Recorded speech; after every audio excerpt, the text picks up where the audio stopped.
Hi everyone, welcome back to another video tip here at A Bar Above. And in a previous post, we had the idea of separating the sweet and sour as one of the elementary steps you make from bartender to mixologist. We talked, pretty briefly about the sweetening side of it, and today we're going to focus on the souring side of the sweet and sour. At the bottom of the page, we're also going to link to that video, so you can go back, take a look at it, refresh your memory if you need to, or watch it for the first time. Let's get into the sour side of the sweet and sour now. We're going to primarily focus on the two types of citrus that you're going to use to balance out your sweet. You have lemons and limes. I'm sure you're very familiar with both, but we're just going to go through just brief characteristics of it and how to use them in cocktails.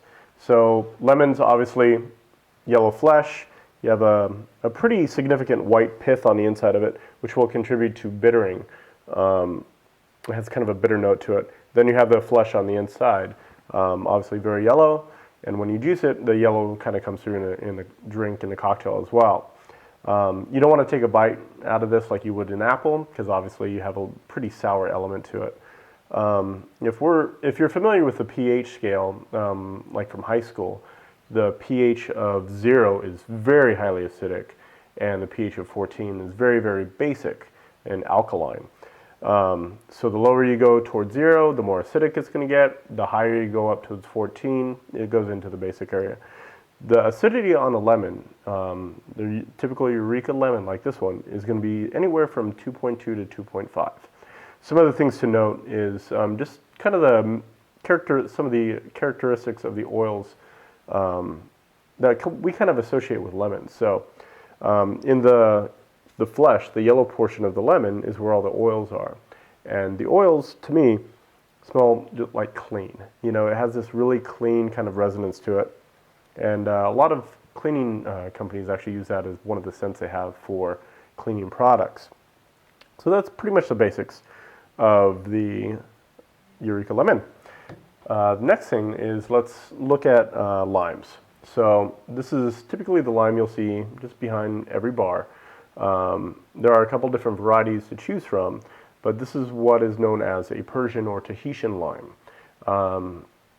This is the one we put in our Coronas or Margaritas and all that. Bright green flesh. You have much smaller of a white pith. I'm not even sure if you can see it on camera here, but the pith of the fruit is actually much, much smaller than the lemon. You can see them side by side there.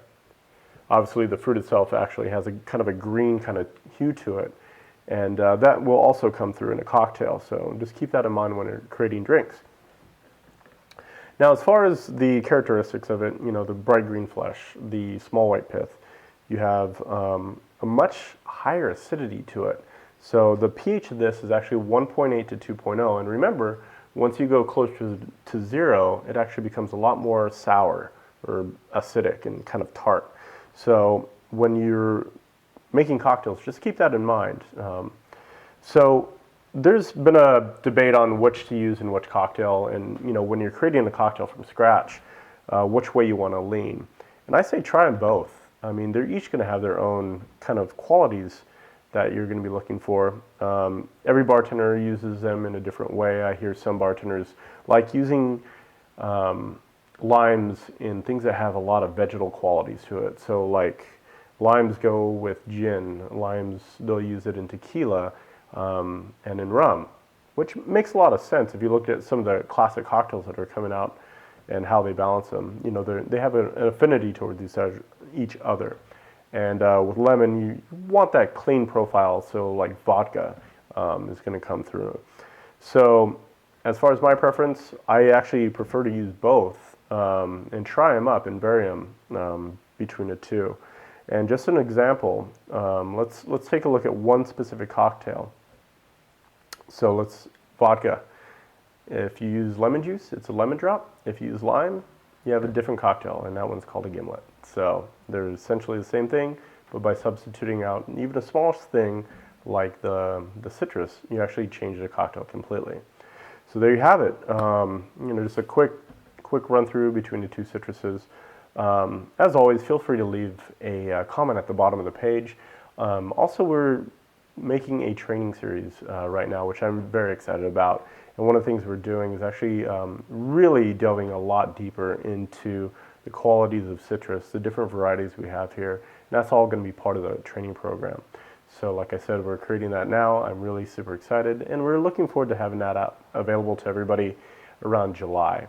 One of the other things we just put up on the website is if you go to abarabove.com, you can sign up for a newsletter, and what we added up there, you put your email address on there, and we'll only contact you if we feel like it's something that you would really benefit from. So we made a 10 steps to owning your restaurant's cocktail program. It's a free guide, it's free to everybody. Sign up and join our newsletter. So until the next video, thank you very much for joining me yet again. Have a great shift, and cheers. We'll see you guys next time. Thank you.